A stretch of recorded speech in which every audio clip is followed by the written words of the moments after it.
I found 3 graves, untouched on the surface but empty inside. You wouldn't believe it.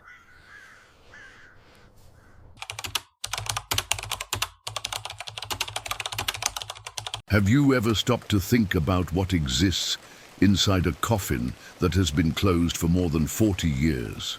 It sounds like a morbid question, I know.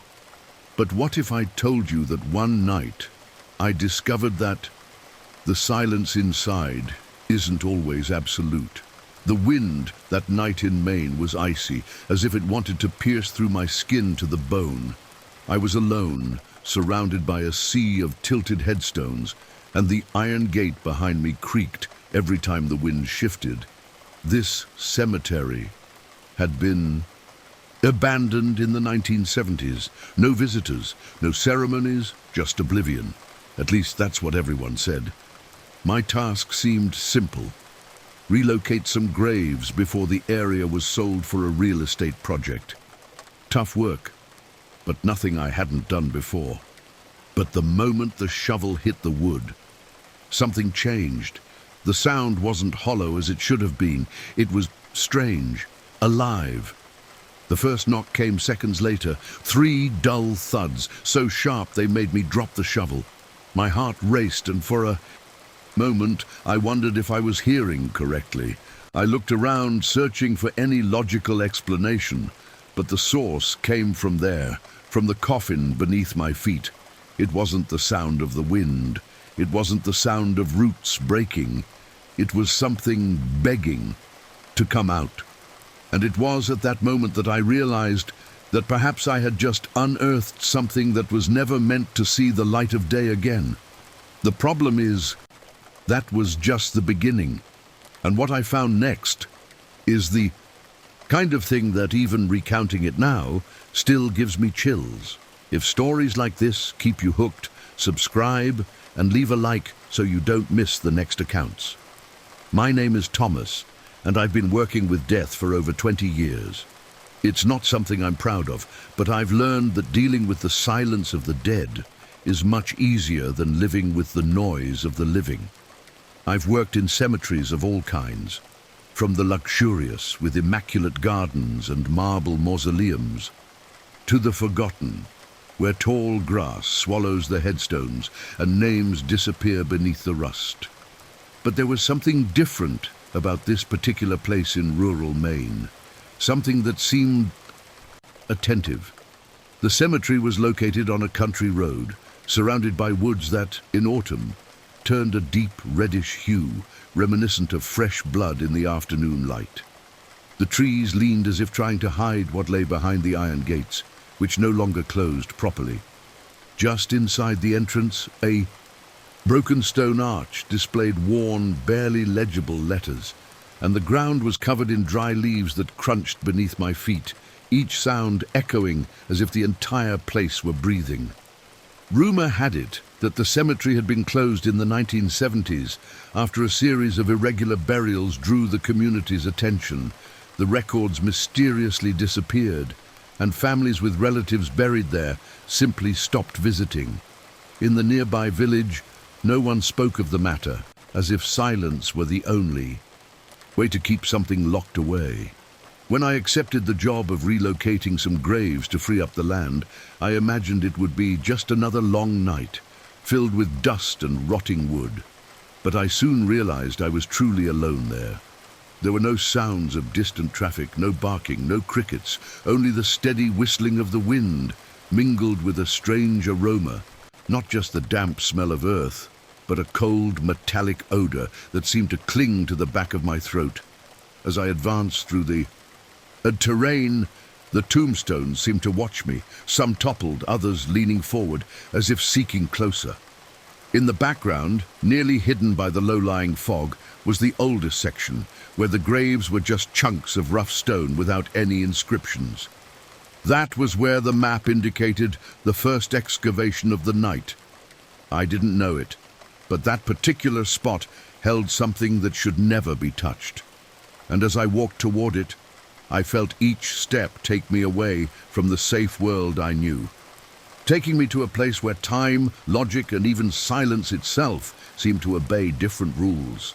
The earth at that point felt heavier, almost compacted by the weight of decades of neglect. Each time my shovel dug into the ground, a dull sound reverberated through the handle, as if the ground were hollow beneath me. I'd felt this kind of vibration before, but only when there was something solid beneath, a piece of stone, an ancient log, or a coffin. Still, there was something strange about the rhythm of this echo, as if it wasn't just dead matter returning the impact. I continued digging, clearing away layers of damp leaves and twisted roots that seemed to wrap around the wood, as if trying to protect it. Then my shovel scraped against a smooth surface. I pushed the dirt away with my hands and saw the dark wood, swollen with moisture. Rust marks betrayed where nails had once been firmly planted. But before I could examine it further, I felt it. I didn't hear it first. I felt it.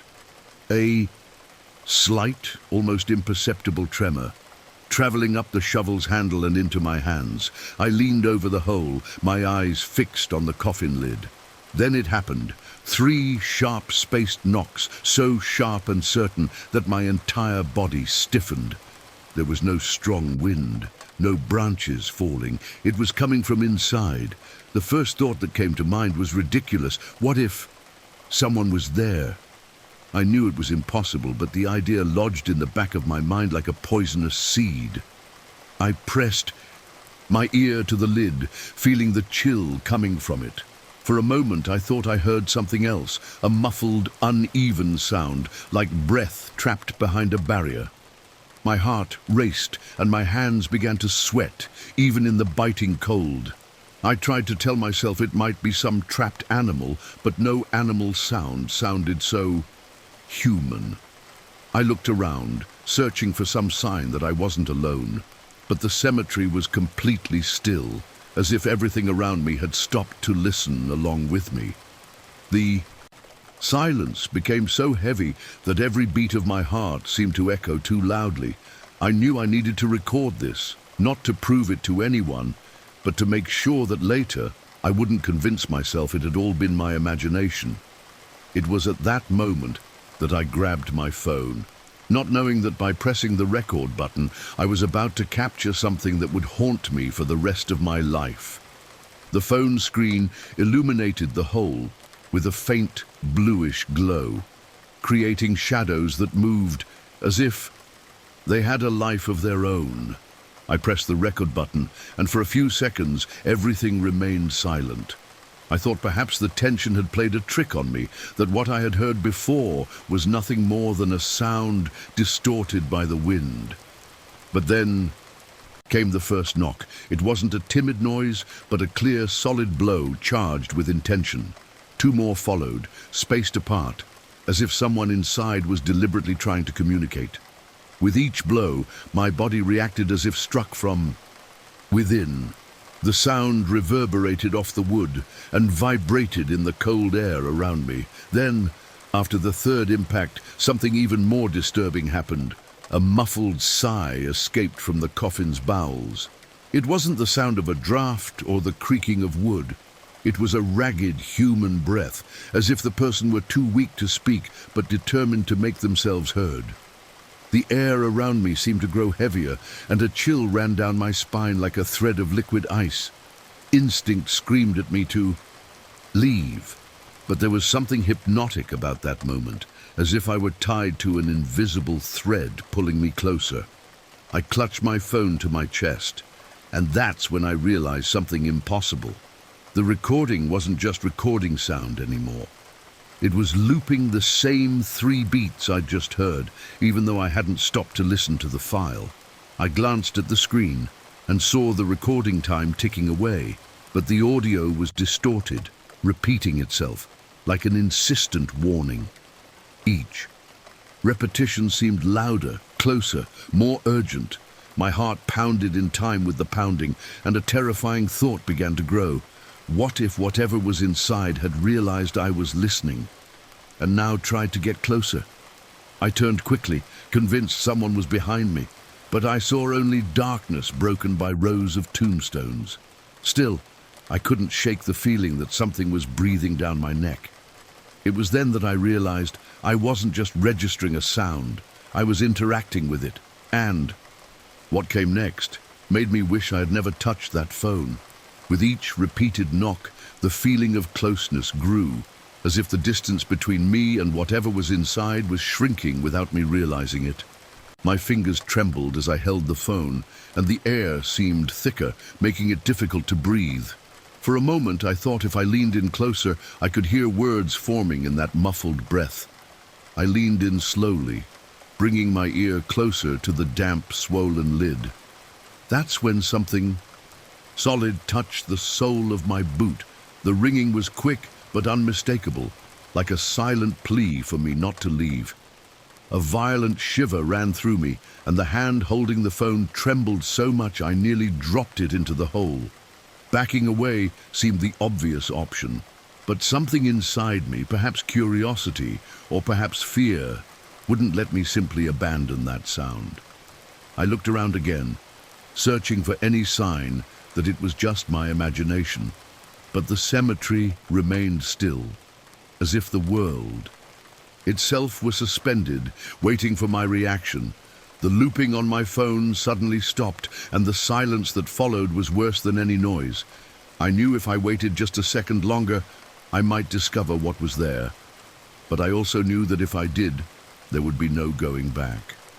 I took a deep breath, smelled the metallic smell stronger than ever, and took a step back.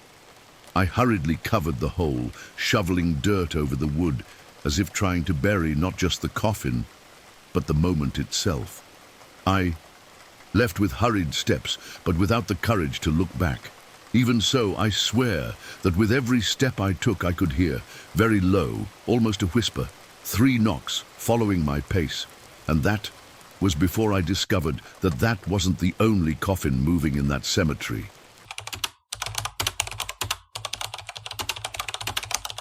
Have you ever seen something so impossible that even witnessing it with your own eyes, you tried to convince yourself it wasn't real? Well, that's exactly what happened to me one stormy night in Vermont, in a cemetery that had seen its glory days long ago. The rain fell as if trying to drown the earth, and each clap of thunder seemed to shake the ground beneath my feet. The air was heavy, charged with a chill that came not just from the wind, but from something that seemed to seep straight into my chest. I was walking among ancient tombstones, the dim light of my flashlight dancing on the wet surfaces, when I noticed movement in the distance. Amidst the curtain of rain, a small figure was running between the graves. Her white dress, clinging to her body, contrasted sharply with the darkness of the night, and each step left marks in the mud. For a moment I thought it was some lost child who had taken refuge there to escape the storm. But something was wrong. She ran with an almost desperate determination, as if fleeing from something I couldn't see. The wind carried a soft sound, almost a sob, and before I could call out to her, the girl disappeared behind a moss-covered mausoleum. The only evidence she'd ever been there were the small footprints already beginning to fade in the water. I hesitated to follow, but something inside me wouldn't let me simply turn away. Not that night. Not after what I saw on the ground near the stone wall, a rag doll, incredibly dry, even in that storm. And it was in that moment that I realized that wouldn't be the last time I saw that girl. My name is Daniel, and I've been a gravedigger for 15 years. I've always preferred the silence of early mornings to the hustle and bustle of the day. And I've learned to live with the sound of wind rustling through the trees and the distant echo of raindrops falling on ancient marble. For me, cemeteries have never been places of fear, but of respect. However, that cemetery in Vermont always carried a different atmosphere, as if the air were denser and each shadow longer than it should be. It stood far from the city, high on a hill surrounded by thick woods. The iron gate, warped by time, creaked when pushed, and the narrow paths were overgrown with roots that rose from the ground, as if trying to drive out any who dared enter. There were tombstones so old the names could no longer be read, and statues of angels with broken wings, their faces turned downward as if mourning, something no one dared mention. Older residents said that in the 1980s, a girl named Emily was buried there after an accident on the nearby road. She was only 9 years old, and according to reports, she wore a beloved white dress on the day of her death. Her family moved shortly after the burial, and no one else cared for the grave. Over time, rumors began to circulate. Some said that during storms, she could be seen running between the graves, always in the same direction and at the same time. Of night, others claimed she left behind a rag doll, dry as if she hadn't been touched by the rain. I never believed these stories. I've always believed that rumors grow like weeds, fueled by fear and imagination. But that night, when I saw the small figure running, clutching something to its chest, I knew something was very wrong. The way it moved wasn't like a real child. Its feet seemed to barely touch the ground, and even in the mud, its footprints were too light, as if they were merely imprinted on the surface of the world.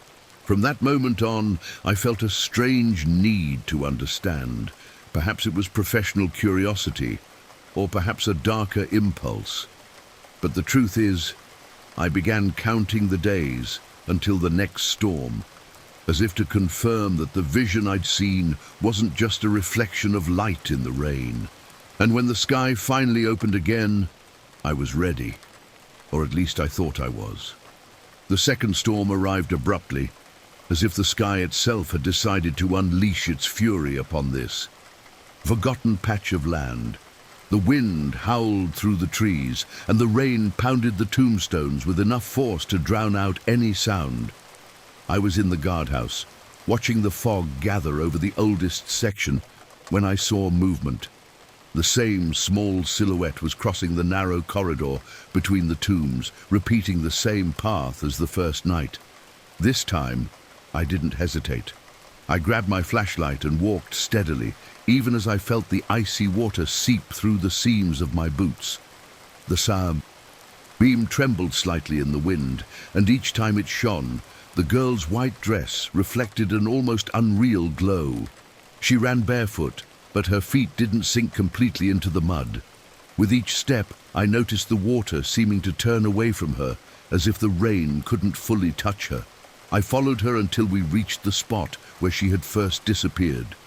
My heart pounded in my chest, not just from the exertion, but from the feeling that I was about to break through a barrier that shouldn't be crossed. As I took the last step to close the distance, she stopped abruptly and turned her face toward me.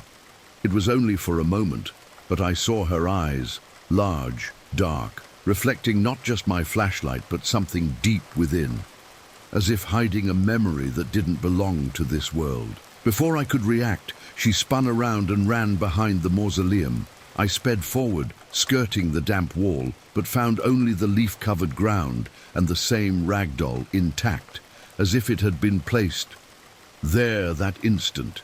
The strange thing was that despite the violent storm, the fabric was completely dry, and even the woolen hairs remained aligned, with no sign of dampness. I held the doll, feeling a strange chill, not from the weather, but from something that seemed to penetrate my skin and reach directly into my mind. It was at that moment that I realized what I held in my hands was not just a lost object, but a message, perhaps an invitation or a warning. I didn't know it, but from that moment on, the rain would no longer be just a natural phenomenon. It would become the sign that Emily was back. After that second storm, I could no longer dismiss the appearances as mere coincidences. Something in me had changed. I began following the weather forecasts with the anxiety of someone waiting for a scheduled meeting, and with each sign of heavy clouds, my breathing quickened. It was as if I were being pulled into a pattern, an invisible choreography that repeated itself every time. The sky opened up in water and thunder, and the pattern was exact. Emily always appeared in the same spot at the same time, repeating each step with the precision of a revived memory. She ran, clutching the doll to her chest, dodged a broken tombstone, passed a rusted cross, and disappeared behind the same mausoleum. I could time each movement as if watching a recorded scene play out before my eyes. I began trying to capture the apparition with my phone. I prepared the camera in advance, waiting in the right place, but every time, the instant it appeared, the screen would freeze, the focus would lose, and the audio would only capture a low-pitched hiss, as if something were interfering with the device. No matter how hard I tried, the technology seemed to refuse to record what I saw. It was while talking to one of the oldest residents, a man who rarely left his house, that I heard a detail that changed everything. He told me that on the night of the accident, witnesses saw Emily running down the road soaking wet, looking back as if something were chasing her. She didn't run without a reason, he said, his gaze so serious it seemed to carry an ancient weight. And whoever was chasing her was never seen. What disturbed me most, however, was realizing that the rag doll, the same one I'd found dry the first and second nights, began to appear in other places in the cemetery, even on sunny days. Sometimes it was leaning against a headstone, other times inside the guardhouse on my desk, as if someone had placed it there while I was away, always clean, always dry. I began to wonder if Emily wanted me to follow her trail, or if she was trying to keep me away from what was really happening in those storms. And when I saw the dark clouds gathering for the third time, I knew the answer was about to reveal itself, whether I was ready for it or not. During the third storm, I was already there before the first drops even fell. The darkness seemed denser, and the air held that tense silence that precedes thunder. The mud was beginning to form when I saw once again the small silhouette appear at the exact spot. Her every step followed the same pattern as the other nights, but something was different. There was a hesitation in her movements, as if she were aware of my presence and had decided to face it. I walked toward her, determined to intercept her before she disappeared behind the mausoleum. The rain was falling so heavily that the flashlight barely illuminated a few meters ahead, but I could see her face clearly the moment she stopped. There was no expression of fear. It was a look filled with urgency, as if she were trying to tell me something that couldn't be said. I took another step, and then I realized there was another figure motionless in the shadows a few meters behind her, tall, thin, completely still, as if part of the scenery, until her head slowly turned toward me. The next flash of lightning illuminated her contours for a moment, and I realized I didn't recognize the form as human. Emily ran, not away, but straight toward me. Water splashed around her feet without ever touching them, and for a second I felt like she would pass me by like smoke. However, she stopped a few steps away, the doll dry in her hands, and placed it at my feet before disappearing into the curtain of rain, leaving only the sound of the wind and my heartbeat. Behind me, something moved, slow, deliberate, as if it had finally decided to follow me.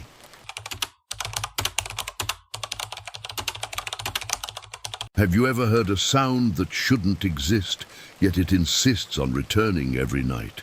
I'm not talking about just any noise. I'm talking about a bell, one of those old chapel bells, with a metallic timbre so clear it seems to pierce the fog and ring directly in your mind.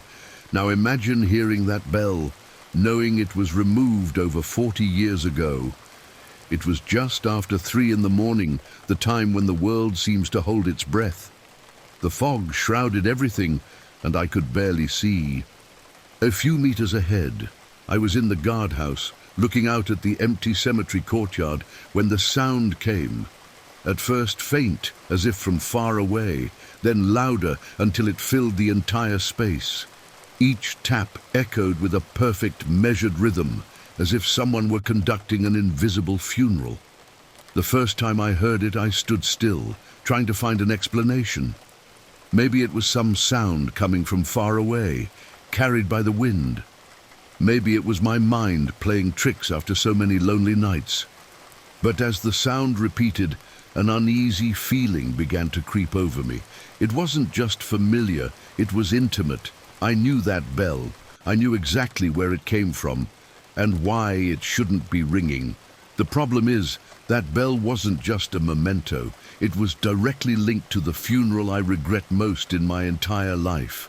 A funeral that, to this day, I try not to relive in my mind, but which seems to have found a way to come back to me, even decades later. And that morning, when the sound echoed for the third time, I knew I wasn't just hearing it, I was being called. My name is Richard, and I've been a gravedigger for over 30 years. In that time, I've buried stories and secrets no one else wanted to carry. I've seen families mourn in silence. I've witnessed wakes that felt like curses, and above all, I've learned that cemeteries hold much more than bodies. They hold echoes. This one, in rural Pennsylvania, was different. Not because of its structure, but because of what had already been. Lost. In the center of the lot stood a small chapel, built of dark stone and covered with tiles that moss tried in vain to consume completely. At the top, a massive bell had signaled farewells for nearly a century.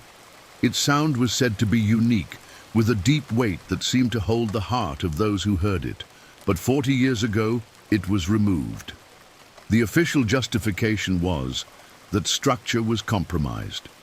Unofficially, everyone knew the real reason. He was playing alone, in the just middle of the night, even without anyone pulling the string. I was there when the bell was removed. I saw the thick rope, scarred from decades of use, hastily cut. I remember the echo that sounded for the last time that day, deep and final. I thought it was the end of that story, but years later, a cold dawn brought back not only the sound, but the weight of the only guilt I could never bury. Back then I was young and impatient. I remember the funeral that haunts me to this day. A rainy day, a coffin too light for its size, a rush that belied the importance of the moment. I knew something was wrong, but the service needed to be completed, and I pressed on. Since then, whenever I think about that day, I feel a physical discomfort, as if something had been left unfinished. Now, with the bell tolling again, at exactly the same time as that burial, it seemed impossible not to make the connection. It wasn't a coincidence. And as much as I tried to push it away, something inside me knew. That sound wasn't just reminding me. It was demanding that I return to the place where it all began. And when the ringing sounded again, for the fourth time that week, I couldn't sit still any longer. The early morning was particularly dense, as if the fog had a weight of its own and refused to lift. I walked slowly down the cemetery's central aisle, guided only by the dim light of my lantern. The air had a damp chill that penetrated my clothes, and each step seemed to sink a little deeper into the silence. It was at that moment that the bell began, a single deep toll that echoed through the trees and made the fog vibrate almost invisibly. I stopped dead in my tracks. The sound seemed to be coming from the direction of the chapel, but that didn't make sense. There was no longer a bell there, just the empty tower and the space where the heavy metal had hung for decades. Yet the second chime came, deeper, as if closer. It wasn't just a sound. It was as if each stroke carried a cryptic message, something only I could understand. I quickened my pace, crossing the rows of graves, trying to follow the echo. Every 10 or 15 meters, the bell would ring again, but never from the same place. Sometimes it seemed to my left, sometimes behind me, and sometimes so far away I almost doubted I'd heard it. It left me with a strange sensation, as if I were being guided or tested. It was then that I decided to return to the guardhouse to get the radio, figuring I might pick up some interference and record it. I turned on the equipment and set it to the default frequency. For a few minutes, only the usual hiss filled the air until the impossible happened. The sound of the bell began to come directly from the speaker, crystal clear, with the same metallic reverberation that echoed through the cemetery. The detail that chilled my blood was that the radio was off when I arrived at the guardhouse. I'd left it that way before leaving, yet it worked on its own, as if someone had turned it on just for me to hear. I leaned closer, trying to identify any other noise, and that was when I noticed, between one ring and the next, something almost imperceptible. Breathing, slow and irregular, as if someone were right next to the microphone, listening with me. There was no logical explanation, and that's exactly why, that night, I decided to follow the sound to its end, no matter where it might lead. The tolling of the bell began to mark my nights like a funeral clock, always at the same time, always with the same cadence, and the more it repeated, the more the memories of that botched burial returned, as if someone was slowly opening the darkest drawers of my mind. I remember the day with sickening clarity. The rain fell heavily, turning the ground into thick mud that gripped our boots with every step. The coffin was lighter than it should have been, something I noticed the moment we lowered it onto the ropes. There was a rush as the family wanted to wrap things up before the storm worsened. No one wanted to prolong the moment, and even though I sensed something was wrong, I obeyed. We lowered the coffin too quickly. The earth covered it in minutes, and the feeling of duty accomplished was mixed with a weight I've never been able to shake. Now each chime of the bell seemed to synchronize with that memory, as if reminding me that the mistake wasn't buried. And that wasn't all. The radio, which had previously reproduced only a metallic sound, began to emit a new noise. Between one chime and the next, something emerged that wasn't a hiss. It was a voice, weak, distant, but unmistakably human. I couldn't make out the words, but the intonation carried a tone of lamentation, almost a call. On the third night in a row this happened, I decided to time the phenomenon. At exactly 3:17 a.m., the bell began to ring. The timing hit me like a punch in the gut. It was the same time recorded on the burial certificate for that funeral. There was no longer any way to call it a coincidence. The most disturbing thing, however, happened on the fourth night. I remained in the guardhouse listening to the radio. The bell began as still as ever, but instead of disappearing into the fog, it grew louder until it seemed to be ringing outside the door. The voice returned, clearer this time, and for a second I thought I heard my own name. It was enough to make me get up and leave, ignoring the cold burning my face. I knew where I was going without even thinking. My feet carried me toward the old sector, and with each step the sound grew denser, more urgent. I was close, too close. When I reached the old section, the fog seemed to close in around me like a thick veil that muffled all sounds except the bell. Now it rang almost without pause, each stroke more intense than the last, making the air vibrate as if the ground itself were resonating. I followed the sound until I stopped before a tomb I knew well. The inscription was faded, but I didn't need to. Read it to know whose it was. It was the same burial I had hurriedly conducted so many years ago. I knelt, trying to understand what was happening, and then I felt it. Beneath my palm, the ground vibrated as if something, or someone, was moving down there. Instinct told me to retreat, but the tolling of the bell seemed to hold me there like invisible chains. The radio, which I still carried in my pocket, hissed loudly, and through the noise I clearly heard a short phrase, dragged by the wind. It wasn't the end. My heart was pounding, and every muscle in my body was screaming for me to run, but my feet remained fixed. The sensation of something slowly climbing up the coffin intensified, and with each passing second the vibration grew stronger. I looked back and, for the first time, realized I wasn't alone. A few feet away, between the tombstones, a motionless figure watched me. I couldn't make out its face, but I knew it wasn't someone from this world. The bell stopped abruptly, leaving a silence so heavy it took my breath away. and it was in this silence that I heard the quietest and yet most terrifying sound of all. 3 knocks coming from deep within the earth, far below me. And I didn't even know yet that that wouldn't be the last time the bell would call me.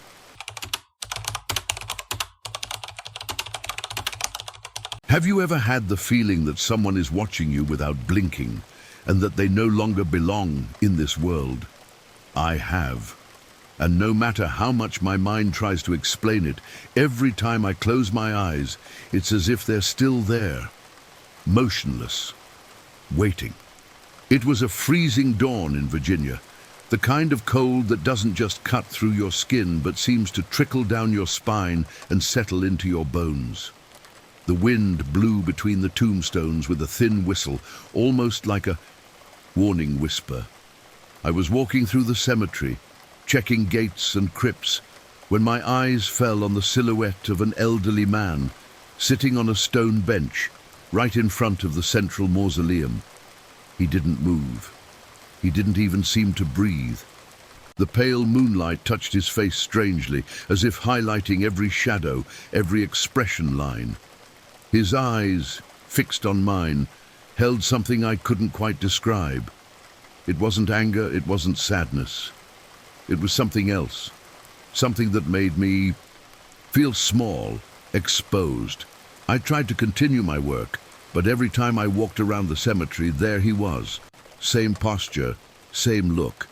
Hours passed, and I realized that no matter how much the wind blew and the cold intensified, he showed no sign of discomfort. You might think I was in front of a visitor, someone lost in grief. But something was wrong, something that only made sense days later, when my curiosity got the better of me.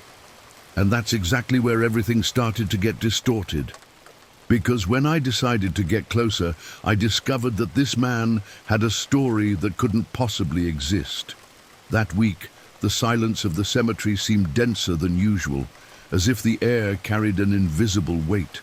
I'd worked there long enough to know every corner, every sound, every shadow that stretched beneath the dim light of the ancient street lamps. But ever since I'd seen that man on the stone bench, nothing had felt the same.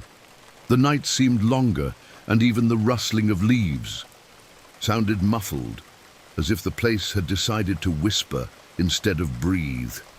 The mausoleum where he sat was ancient, built in the early 1900s, with wrought iron doors covered in a faint rust and small cracks in the white marble structure.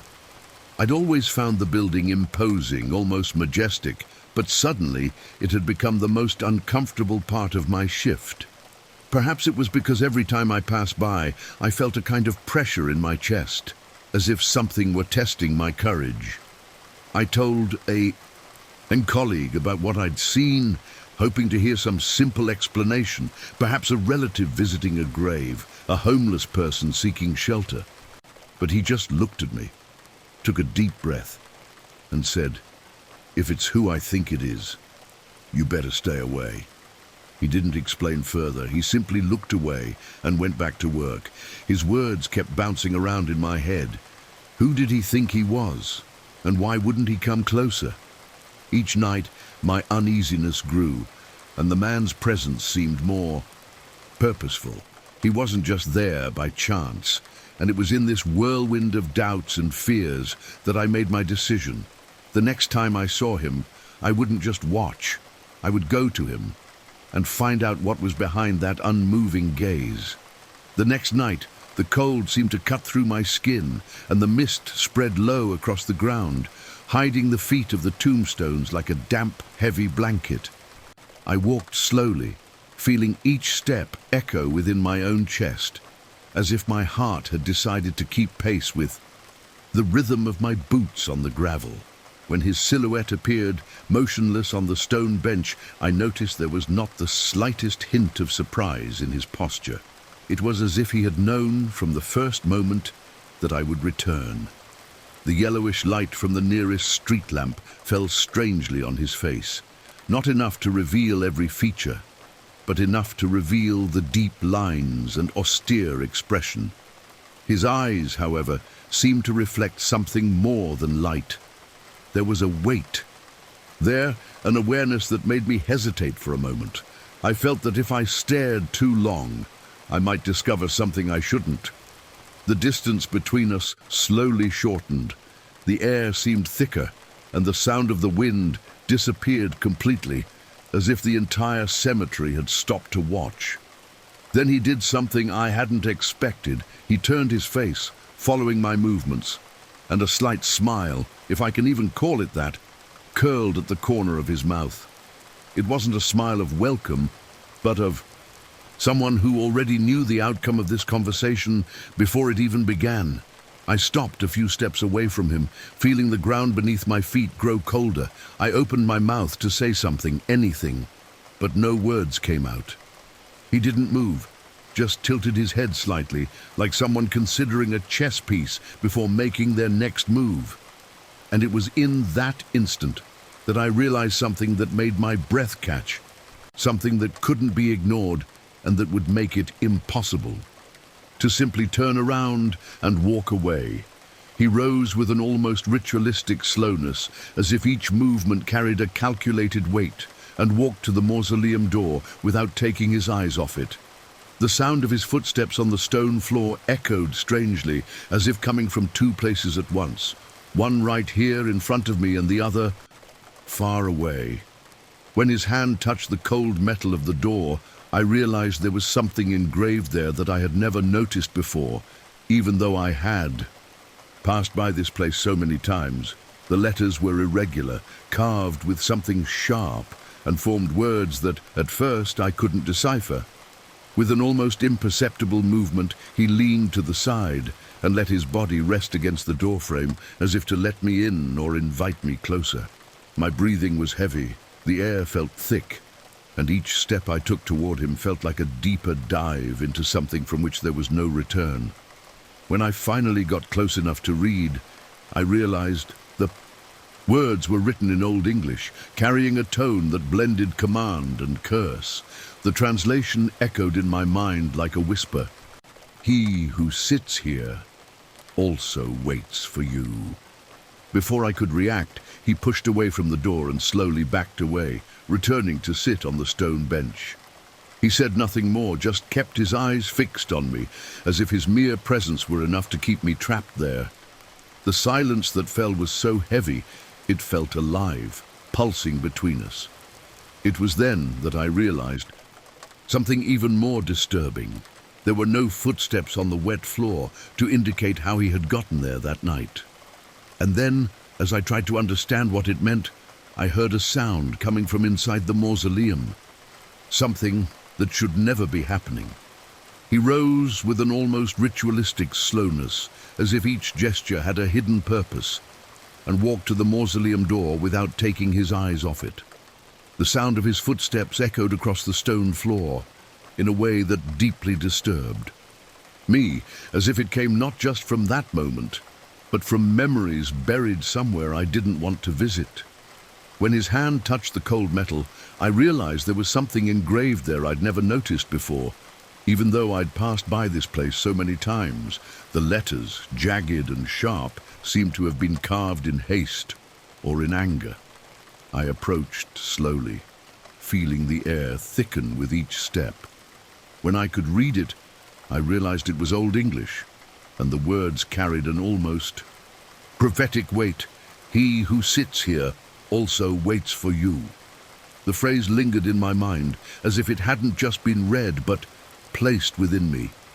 He then stepped back, returning to the stone bench, and stood watching me in a silence that seemed to drag on time. It was at that moment that a detail chilled my blood.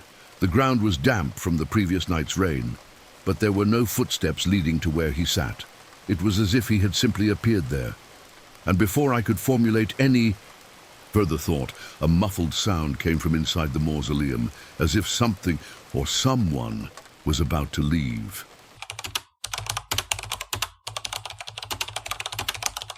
Have you ever stood before a grave and felt something was wrong, even when everything seemed perfect? The earth was smooth, the grass untouched, without a single sign that anyone had disturbed it. Well, that's exactly what happened to me. And most disturbing of all, the grave was empty. It was a cold morning in rural Kansas. The fog still crept low, as if trying to hide the oldest headstones. I made my usual rounds, walking slowly through narrow corridors formed by rows of graves. The wind dragged dry leaves along the ground, and the heavy silence, typical of abandoned cemeteries, seemed even denser that day. That's when I noticed the first one, a pristine grave with no digging marks, no cracks in the structure. But something in my years of experience as a gravedigger told me to look closer. The position of the grass, the way the earth settled, it seemed subtly wrong, as if it had been replaced too perfectly. I'd seen attempted tampering before, vandals, thieves, curious, onlookers, but there were always clues, disturbed earth, tool marks, even footprints. Here there was nothing. The tomb seemed untouched, but my instincts screamed otherwise. With the necessary authorization, I decided to open it to check. And when I lifted the coffin lid, I saw something that no logic could explain. There was no body. The space where it should have been was empty, as if nothing had ever been placed there. I stood there, motionless, staring into that dark, silent space. And, without knowing why, the first sensation that came to me wasn't of robbery. It was of escape, and I didn't know yet that this would be just the first of many tombs that were perfect on the outside, but completely empty on the inside. My name is Samuel, and for almost 20 years, my routine has been intertwined with the silent rhythm of this cemetery in rural Kansas. It's not the most sought-after job in the world, but I've learned to find a certain peace in the sound of the wind through the trees and the ancient creak of the iron gates. Working among the dead teaches us constancy. Each day is the same as the last. Each night brings the same heavy silence. And perhaps that's why, when something deviates from this pattern, my body notices it before my mind does. The cemetery, though small, bears traces of a past the city seems to prefer to forget. There are headstones so old that the names have dissolved into the stone, mausoleums covered in ivy, and an entire section that rarely receives visitors. The few families who still visit tend to concentrate in the newer areas, leaving the old section to nature and whoever else wants to inhabit that space. It was in this section that the records began to intrigue me. As I reviewed the old files, I noticed that some graves had not been visited since their burials decades ago. No flowers, no candles, no maintenance requested by the families. It was as if these people had been erased not only from life, but also from the memories of those who remained. And strangely, it was precisely these graves that always seemed perfect, as if time had no courage to touch them. Still, I always believed in practical explanations. Maybe it was just a coincidence. Maybe the soil there was firmer, or the construction work more careful. But that belief began to waver the day I found the first empty tomb. Ever since, the image of that disembodied coffin recurred in my mind like a persistent shadow, along with the strange feeling that I wasn't dealing with a rape case, but with something that had left of its own accord. As much as I tried to ignore it, the uneasiness grew with every step I took among those graves. And one cloudy morning, that feeling turned into certainty, because it was on that day that I found not one, but 3 tombs that were perfect on the outside, hiding an emptiness that was impossible to explain. That morning seemed like any other until, in the old section, my eye was drawn to something that shouldn't have been there. 3 graves stood side by side, all immaculate, the grass growing evenly, without spots or depressions in the soil. There were no flowers, but that was common for that forgotten area. What wasn't common was the absolute perfection of the surface, as if someone had spent the night trimming every detail to make it appear pristine. I followed protocol. I checked the records, verified the burial dates, compared them with old photographs from the archive. Everything matched. No requests for exhumation, no records of special maintenance. Still, something about that vision made me uneasy.